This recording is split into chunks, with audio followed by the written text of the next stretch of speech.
Ce message vous est présenté par l'Assemblée chrétienne Le Tabernacle. www.letabernacle.net. Nous trouvons cette déclaration dans la deuxième épître de Paul à Timothée, au chapitre 2, verset 10.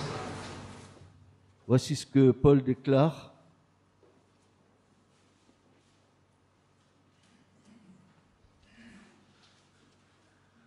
De Timothée 2, 10.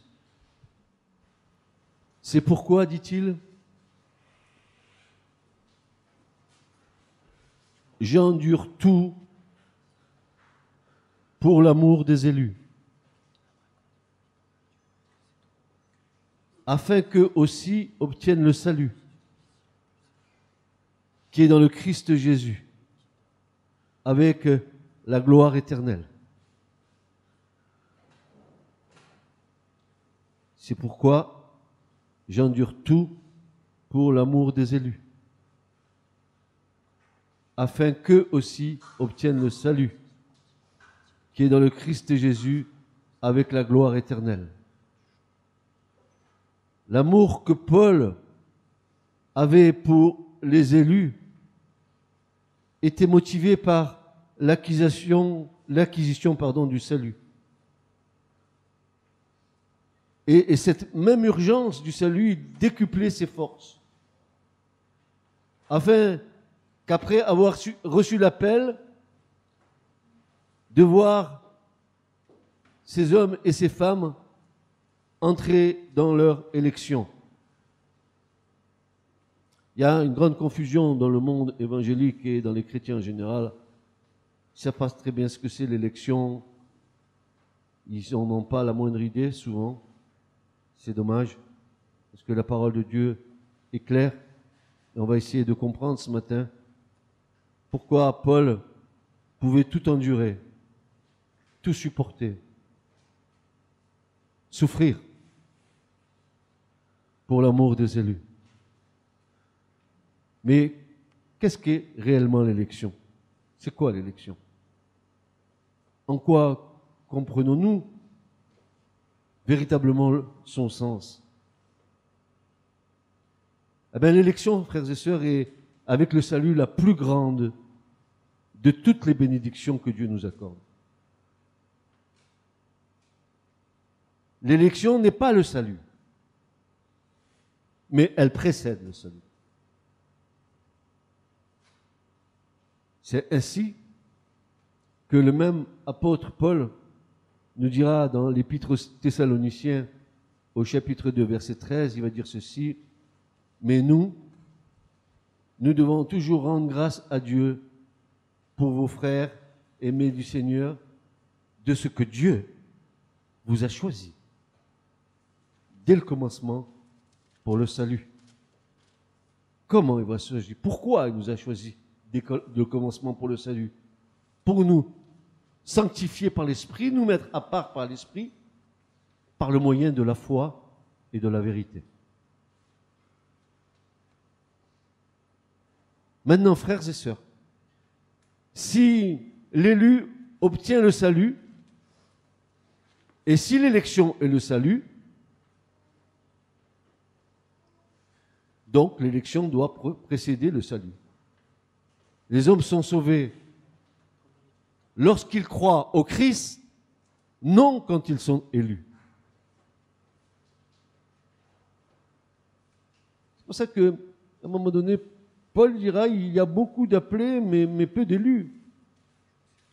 Qu'est-ce qu'il voulait dire par là?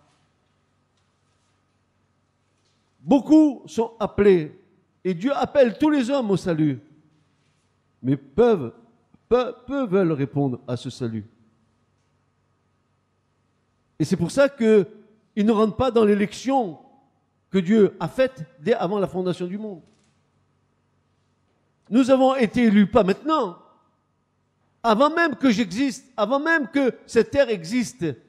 Dieu nous a élus. C'est une grande grâce de Dieu, un grand mystère de Dieu de savoir que nous étions dans le cœur de Dieu avant même que toi et moi nous existions. Avant même que toi et moi nous soyons là ce matin.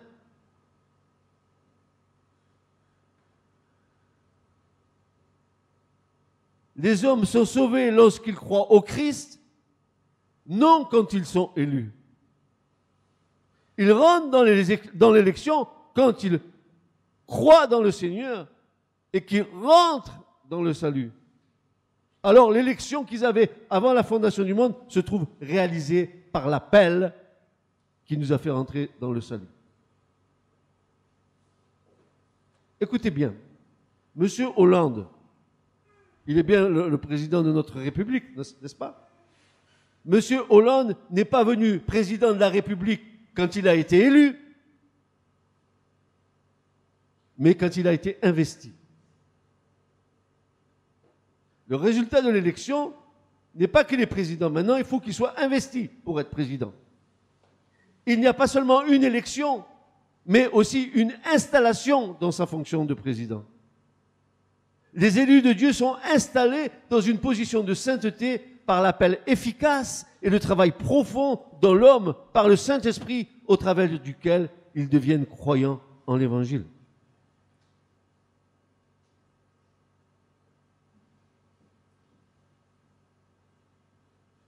C'est pas parce que j'ai été élu que je suis sauvé. Non, pas du tout. Il faut que nous puissions répondre à l'appel au salut.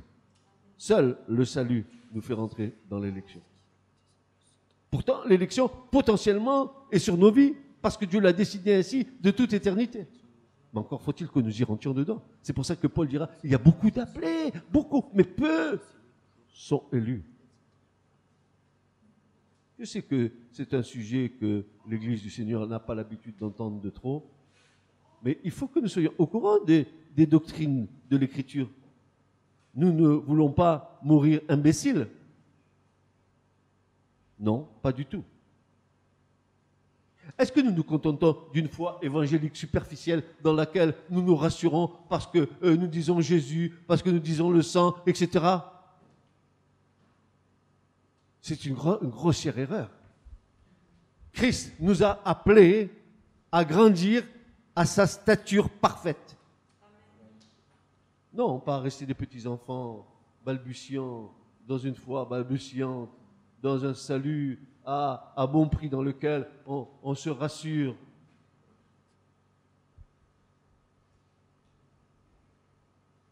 L'élection a eu lieu dans l'éternité.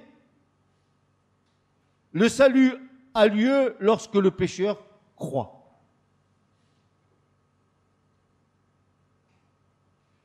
L'élection appartient donc au système de la grâce.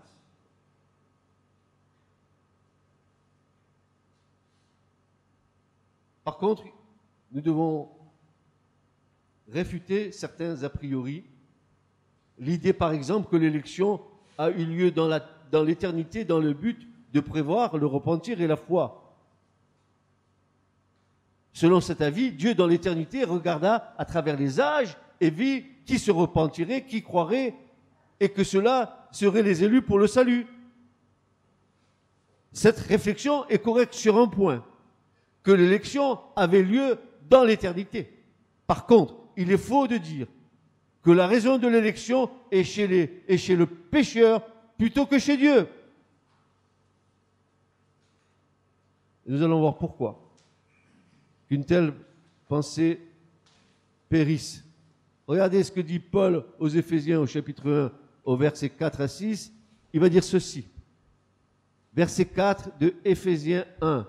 Selon qu'il nous a élus en lui avant la fondation du monde. C'est bien ce que nous avons compris. Pour que nous fussions saints et irréprochables devant lui en amour. Amen, amen. Nous ayant prédestinés pour nous adopter pour lui par Jésus-Christ. Et regardez bien, et voilà la phrase. Selon le bon plaisir de sa volonté. Selon le bon plaisir de sa volonté, et pas selon le bon plaisir de ma volonté. Selon le bon plaisir de sa volonté, à la louange de la gloire de sa grâce dans laquelle il nous a rendus agréables dans le bien-aimé. Et pour faire court, nous disons que nous avons été choisis pour que nous puissions devenir saints dans le Seigneur.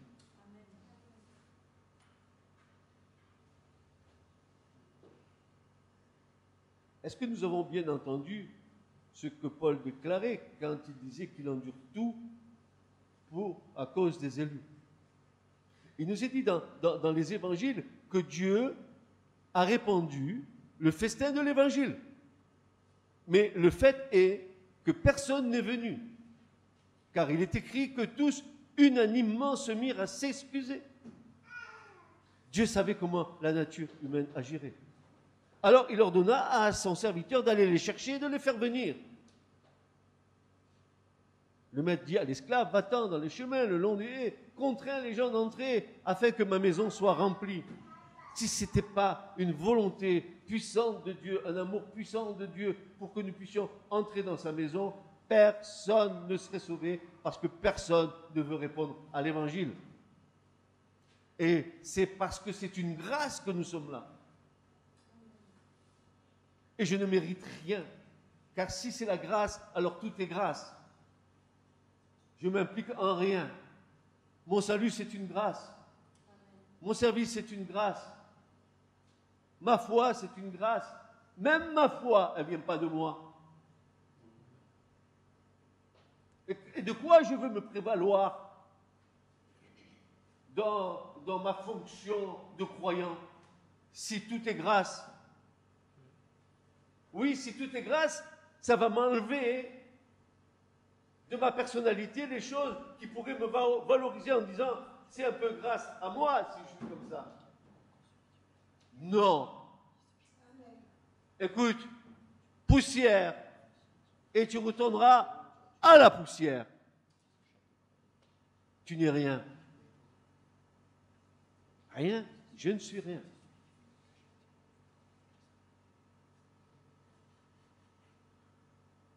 L'élection signifie que la destinée de l'homme est entre les mains de Dieu. Plusieurs d'entre nous ont pour axiome le fait que la destinée de chaque homme est entre ses propres mains. Mais ceci est réfuté par le contenu de l'Écriture. Aucun moment le destin de l'homme n'est entre ses mains, que ce soit avant ou après le salut. À aucun moment. Mon destin était-il entre mes mains avant que je ne sois sauvé? Si oui, je me suis moi-même régénéré. Je me suis moi-même ressuscité de mon état de péché et de mort par mon propre pouvoir. Qu'une telle pensée périsse.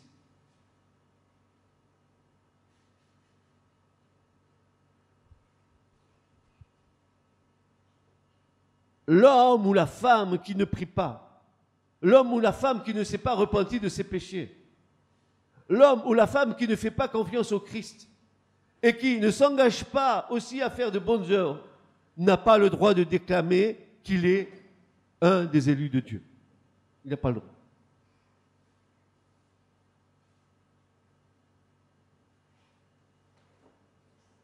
Non, non. Il y en a qui croient parce qu'ils font de bonnes œuvres qu'ils vont entrer dans le paradis. Ils font des bonnes œuvres en leur nom et pas dans le nom du Seigneur. Et c'est une grossière erreur de croire que parce que tu fais de bonnes choses en bas, eh bien, Dieu en haut va t'agréer. Mais tu sais que, afin que nous fassions de bonnes œuvres, mais en qui? En Christ, n'est-ce pas? Dans le Seigneur.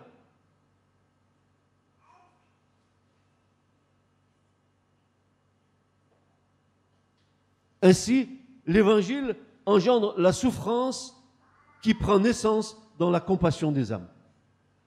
Non, mais vous comprenez bien que l'Évangile, ce n'est pas quelque chose que je vais vivre entre quatre murs. Et l'Évangile, c'est quelque chose qui me pousse vers l'extérieur. Comment croiront-ils s'ils n'ont pas entendu?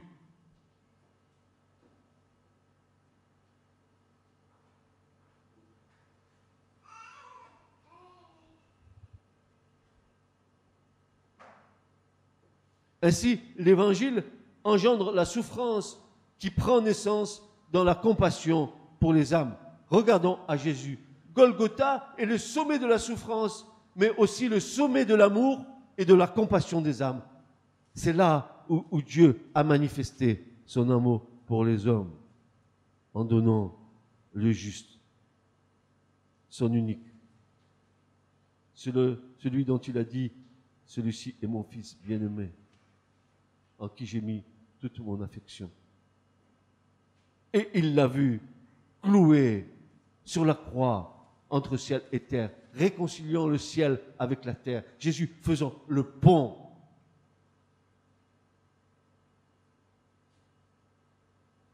Et pour autant, autour de la croix, frères et sœurs, psaume 22, qu'avait-il ? Y avait-il qu'une foule en bas qui disait crucifie-le, crucifie-le ? Il y avait autour de la croix, il y avait toute une énorme réunion d'esprits mauvais, de démons. Il y avait des lions qui déchirent, des taureaux de Basan, des chiens sauvages. Il y avait toute une panoplie et une hiérarchie démoniaque qui était là en train de dire on lui a fermé la bouche.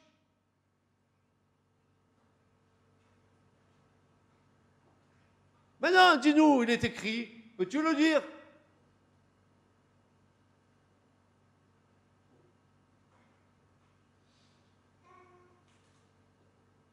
Et nous étions de cela.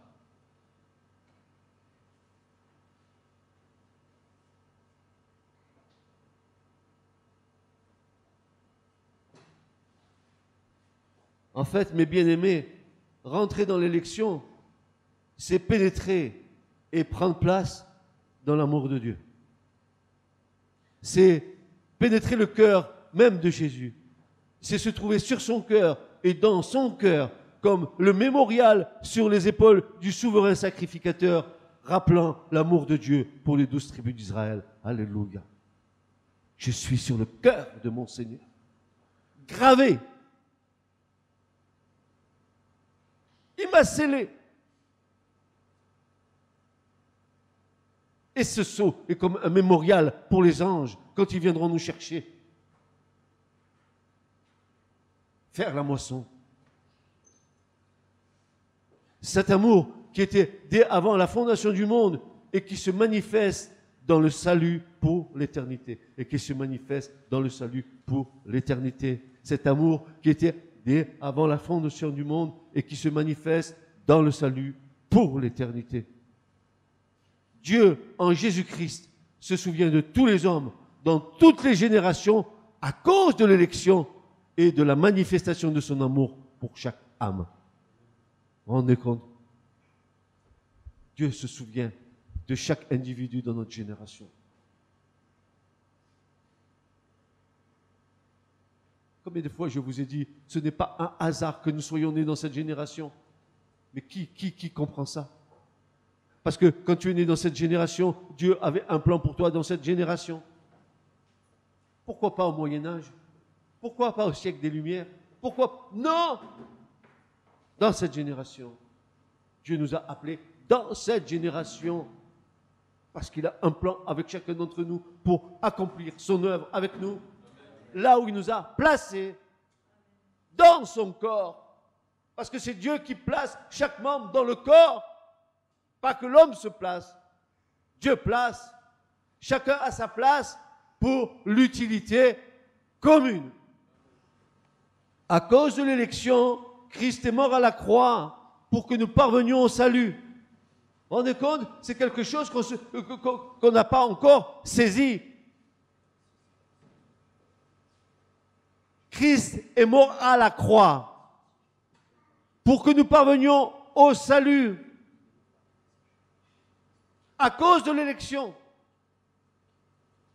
et à cause de la manifestation de son amour pour chaque âme.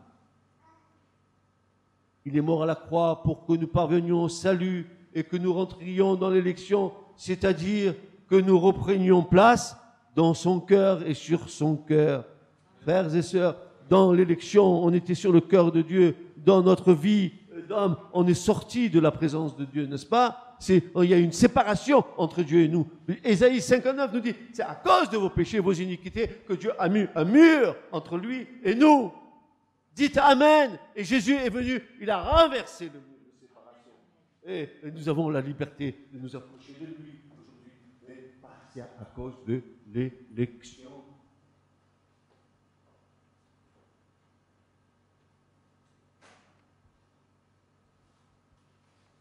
Vous comprenez pourquoi Paul dit « J'endure tout pour l'amour des élus ». Mais les élus ne sont pas dans le salut. Tous ceux qui sont dehors, ils sont élus. Maintenant, il faut qu'ils répondent à l'appel du salut. Mais ils sont aimés de Dieu. Ne me dites pas, ils sont comme ça, ils sont tordus, c'est des païens, c'est des goïs. Non, non, non, non, non, non, non. C'est la création de Dieu. Et tu crois que c'est le spermatozoïde de ton père qui t'a fait comme tu es? Oui, ton père, il a été pour quelque chose, mais c'est Dieu qui t'a fait comme tu es. Oh, il t'a fait comme tu es. Et les rabbins et la synagogue de Moïse nous dit, par les rabbins, les sages d'Israël, ils nous disent ceci, que quand l'enfant est créé dans l'utérus de la femme, pendant tout le temps de la grossesse, il est en communion avec Dieu. Dès que le cordon ombilical est coupé, la communion s'interrompt, il rentre dans le monde de péché. Vous avez vu, les enfants, ils dansent de joie dans le sein de la mère. Hop, Dieu est avec eux.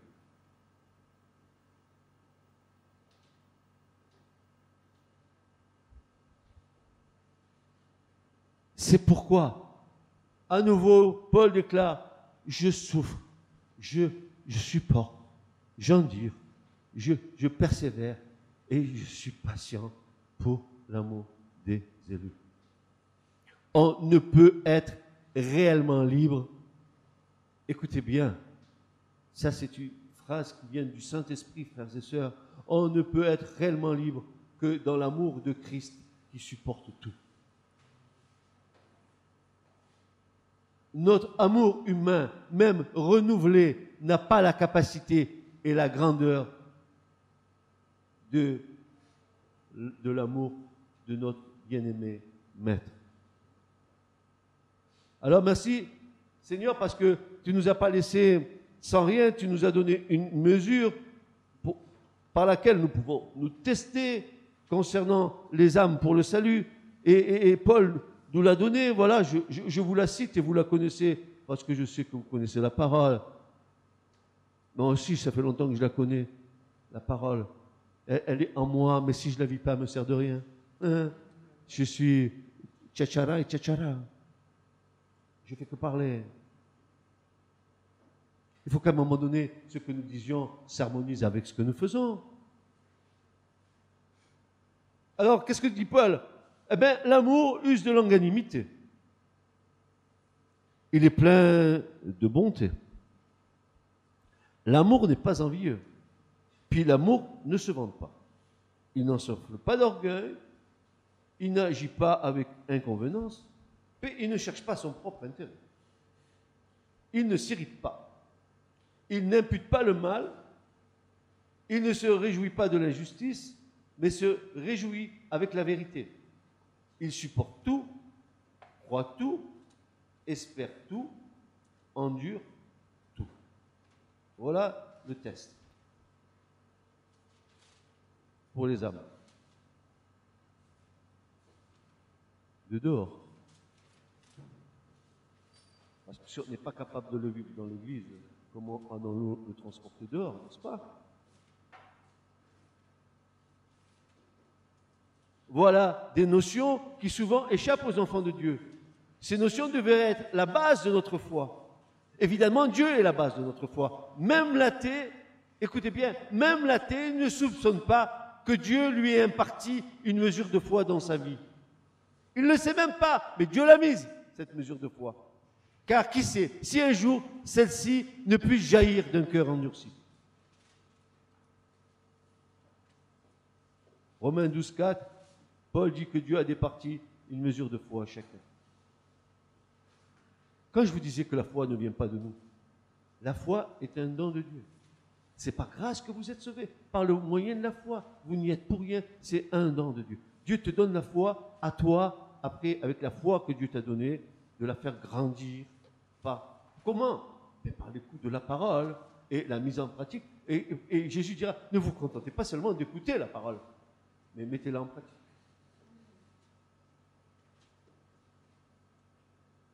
Une fois cette relation acquise par le moyen de la foi, ma foi ne s'arrête pas là.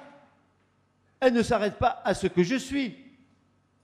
Et si ma foi foi ne débouche pas sur mon prochain, alors je peux faire le constat d'une foi égocentrique, d'une spiritualité centrée sur moi-même, une foi où est absente notre prochain, ou peut-être même nos frères, nos sœurs, est une foi stérile. Et je répète, endurer, supporter, souffrir, à nouveau. Peut-être cherchons-nous le plus facile. Nous devrions regarder à nos motivations. Si ces qualités en sont absentes, alors une sérieuse réflexion s'impose. Question. Réponse, chacun la donnera pour soi. Quelle est la dernière fois où tu as pleuré pour une âme?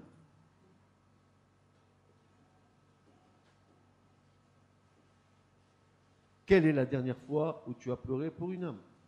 Quelle est la dernière fois où, faisant fi de ton bien-être, tu as été prêt à donner à l'autre, dans l'écoute, la compréhension, l'aide à ouvrir son cœur, à donner de ton temps, si précieux pour toi et si rare pour ton prochain?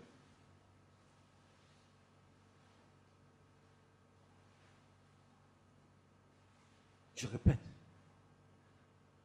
Quelle est la dernière fois où, faisant fi de ton bien-être, tu as été prêt à te donner à l'autre dans l'écoute, la compréhension, l'aide à ouvrir son cœur, à donner de ton temps, que je rajoute, si précieux pour toi ce temps, si rare pour ton prochain?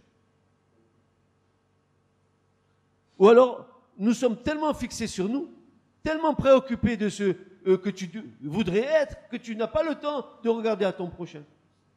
Ou alors, ta patience est limitée. Et tu ne supportes pas que les autres ne puissent avancer comme il serait bon que toi, tu avances.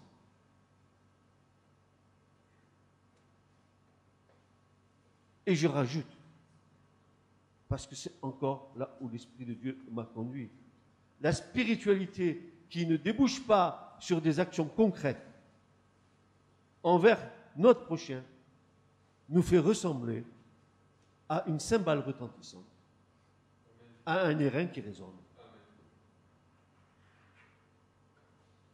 Je ne peux pas dire que j'ai ma foi, je me trouve calfeutré chez moi, dans mon petit truc, je ne bouge pas, je ne bouge pas, je ne bouge pas. Mais comment croiront-ils s'ils n'ont pas entendu?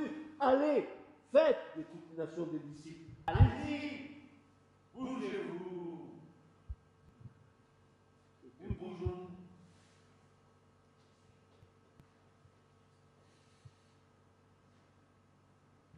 Le temps est un facteur important pour celui qui endure. L'engendrement par l'Évangile n'est pas limité par le temps. Cela appartient à la souveraineté de Dieu. Car Dieu fait concourir toutes choses au bien de ceux et de celles qu'il aime dans toutes les situations inextricables de nos vies. Dieu démêle les chevaux de nos problèmes. Il travaille pour nous au-delà de ce que nous espérons et de ce que nous lui demandons.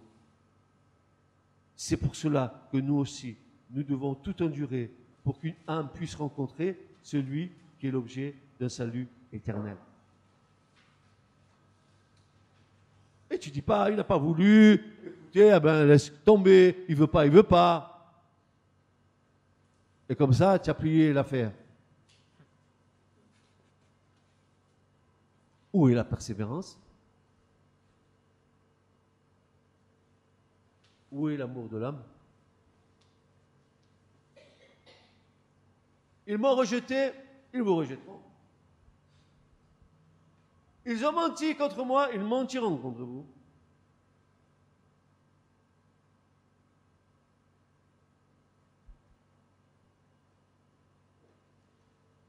Regardez ce que l'auteur de l'Épître aux Hébreux va déclarer dans son chapitre 5 et versets 7 à 9. Il va dire ceci concernant le Christ qui, durant les jours de sa chair, ayant offert avec de grands cris, avec larmes, des prières et des supplications à celui qui pouvait le sauver de la mort, ayant été exaucé à cause de sa piété, quoiqu'il fût fils, écoutez bien, quoiqu'il fût fils et fils de Dieu, il apprit l'obéissance par les choses qu'il a souffertes, ayant été consommé ou rendu parfait, il est devenu, pour tous ceux qui lui obéissent, l'auteur du salut éternelle.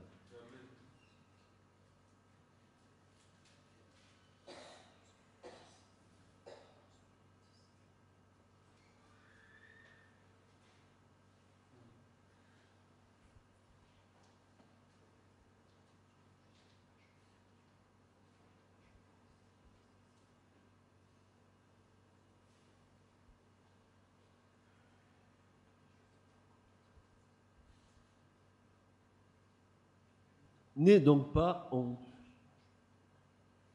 du témoignage de notre Seigneur, ni de moi son prisonnier, mais prends part aux souffrances de l'Évangile, selon la puissance de Dieu. La puissance de Dieu qui nous a sauvés, nous a appelés d'un saint appel, non selon nos œuvres, amen, non selon nos œuvres. Oh, qu'est-ce qu'il est clair, Paul, mais selon son propre dessein et sa propre grâce, qui nous a été donné dans le Christ Jésus avant les temps des siècles, mais qui a été manifesté maintenant par l'apparition de notre Sauveur Jésus-Christ, qui a annulé la mort et a fait luire la vie et l'incorruptibilité par l'Évangile, pour lequel, dit Paul, moi j'ai été établi prédicateur, apôtre et docteur des nations. Et voilà le résultat de tout ça, la finalité. Paul conclut. C'est pourquoi aussi je souffre ces choses, mais je n'ai pas de honte, car je sais qui j'ai cru, et je suis persuadé qu'il a la puissance de garder ce que je lui ai confié jusqu'à ce jour-là. Endurer tout, c'est entrer dans un combat dans lequel nous ne pouvons pas nous engager en nous embarrassant des affaires de la vie.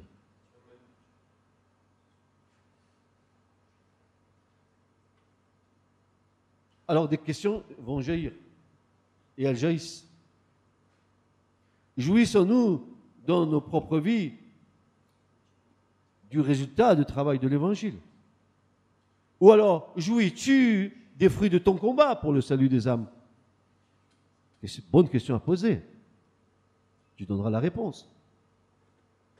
Ou alors, ta jouissance est strictement personnelle pour te faire du bien. Si telle est la réalité, alors ta perspective est limitée, ton cadre est bien étroit, étroite ton intelligence spirituelle, étroite ta vision.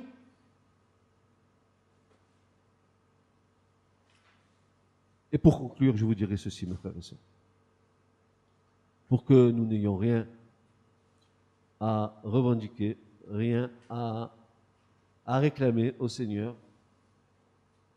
Et nous savons, nous, que engendrer une âme à Christ, c'est parfois un dur combat dans la prière, même souvent. C'est aussi bien du temps de nos vies à consacrer à notre prochain. C'est aussi consacrer sa vie entièrement au Seigneur.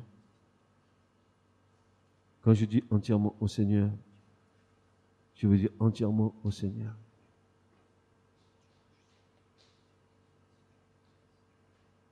Et pour terminer, Paul nous dira, pour nous rafraîchir la mémoire à tous, afin que nous n'ayons pas une trop haute opinion de nous-mêmes, voici ce qu'il va nous déclarer. Car vous êtes sauvés par la grâce, par le moyen de la foi. Et bien sûr, cela ne vient pas de vous. Amen, amen, comme ça ne vient pas de toi. Ça c'est clair. C'est le don de Dieu.